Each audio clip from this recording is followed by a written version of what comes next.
Tomorrow morning, your alarm will go off and you'll get up and go to work. Maybe you love it. Maybe you can't stand it. Either way, it's the spine of your life. Your schedule, your paycheck, your answer when a stranger asks what you do. But what happens if by 2040, there is no work left to go to? Not just your job, every job. Here's exactly what would happen, year by year. And the hardest part isn't the money. First, understand why this question isn't science fiction anymore.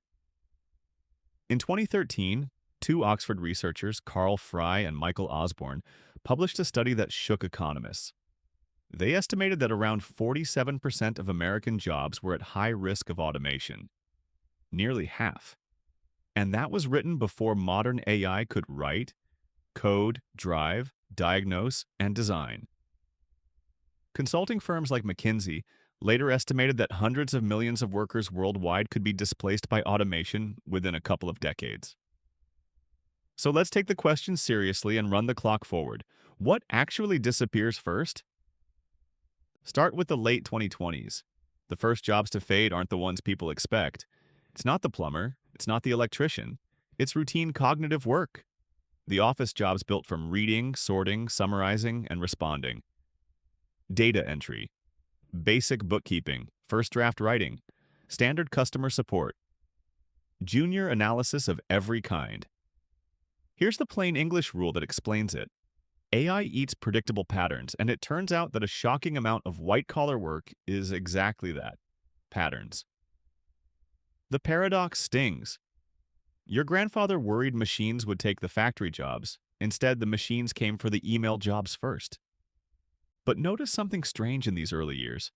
Most jobs don't vanish, they shrink.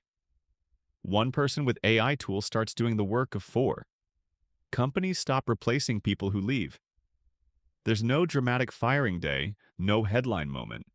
Just fewer openings, quieter offices, and a generation of graduates wondering why the entry-level rung of the ladder is missing.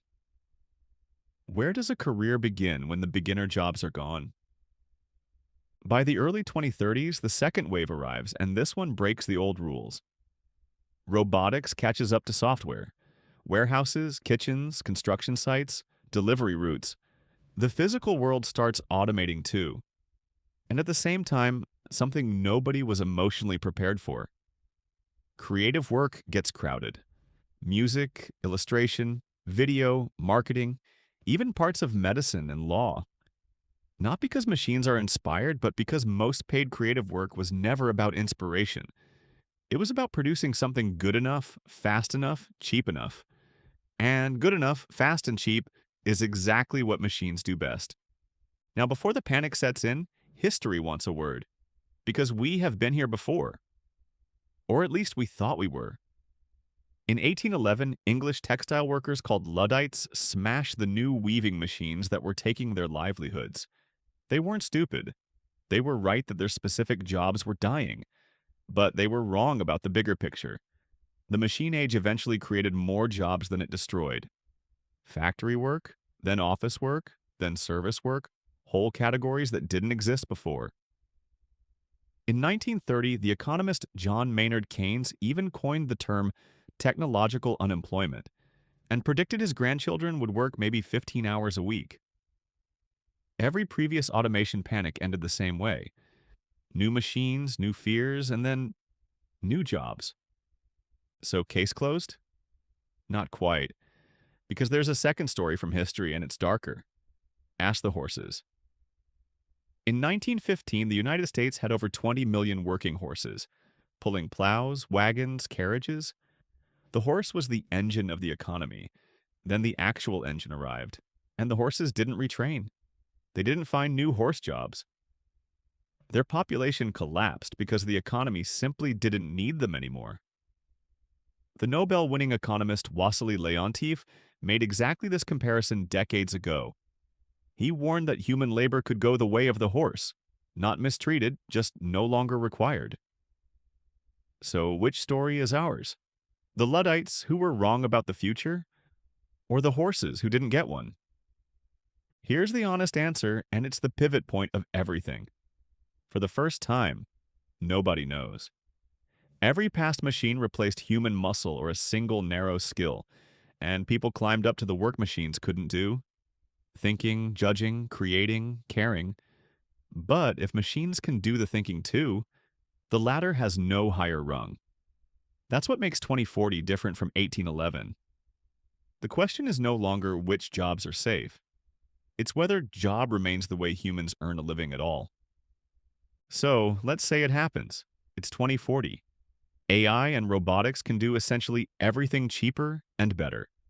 What does your Tuesday actually look like? Follow the money first, because the money breaks in a very specific way.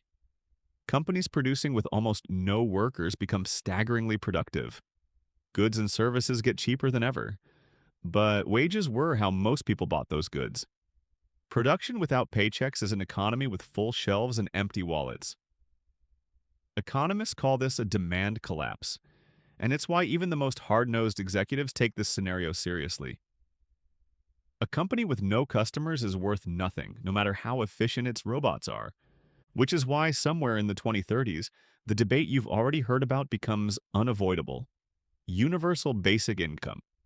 A regular payment to everyone, funded by taxing the enormous wealth the machines generate. It sounds radical until you notice it's already been tested.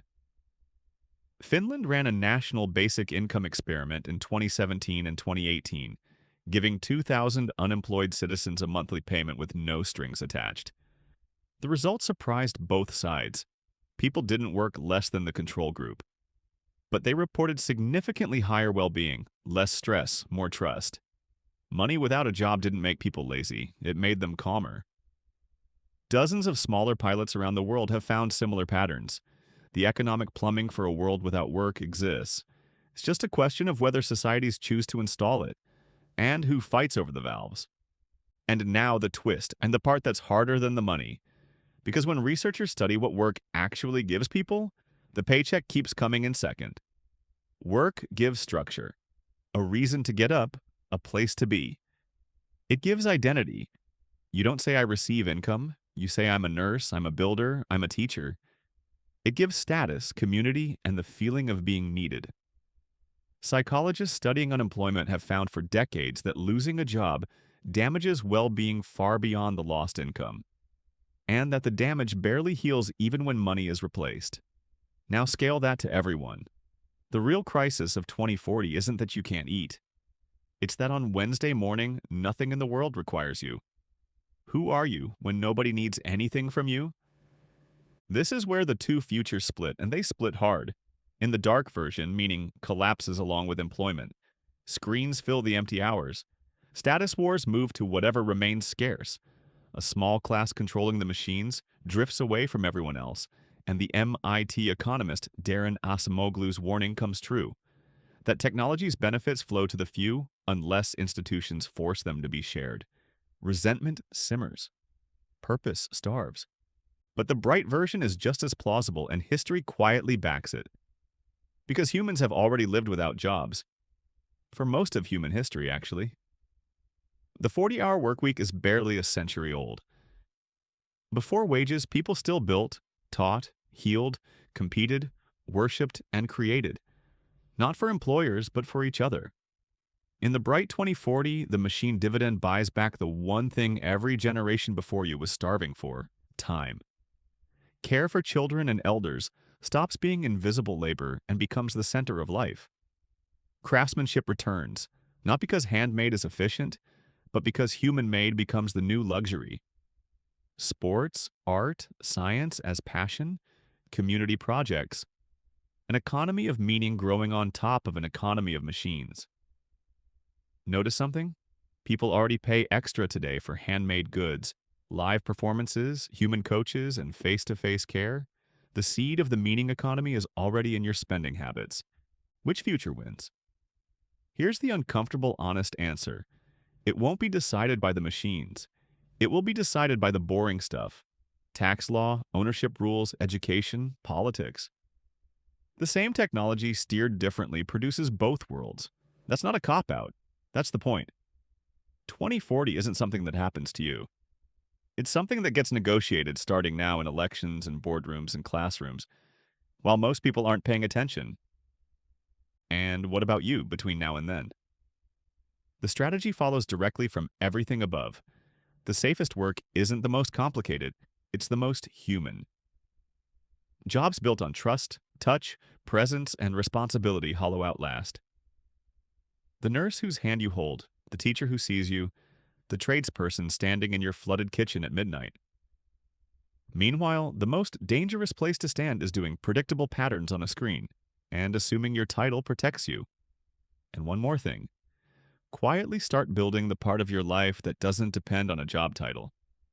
The people who suffer most in every wave of change are the ones whose entire identity was their business card. So tomorrow morning, your alarm will go off and you'll get up and go to work. Same alarm, same commute. But now you know what it really is. Not just a paycheck, structure, an identity, a role in the great machine that's slowly learning to run without us. Work as you know it is probably not forever, and the question 2040 will ask you isn't the one you feared. It's not what do you do, it's who are you when you no longer have to do anything at all?